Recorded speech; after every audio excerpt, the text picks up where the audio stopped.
And 26వ తారీఖు యవనస్తుల కూడిక జరుగుతుంది.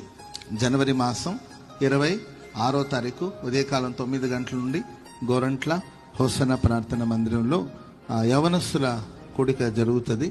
సో యవనస్తులందరూ కూడా హోసన్న మినిస్ట్రీస్ సంఘాల్లో ఉన్న యవనస్తులందరూ కూడా ఆ రోజు పాలు పంపులు పొందాలని ప్రేమతో మీకు తెలియచేస్తూ ఉన్నాను.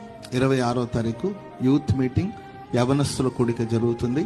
హోసన్న మినిస్ట్రీస్ హోసన్న కుటుంబానికి సంబంధించిన యవన బిడ్డలందరూ కూడా యవనస్తుల కూడికలో జనవరి 26వ తారీఖు ఉదయకాలం 9 గంటలకు ప్రారంభించబడే ఆ యవనస్తుల కూడికలో పాలు పంపులు పొంది దైవాశీర్వాదం పొందాలని ప్రేమతో మీ అందరికీ తెలియచేస్తున్నాను.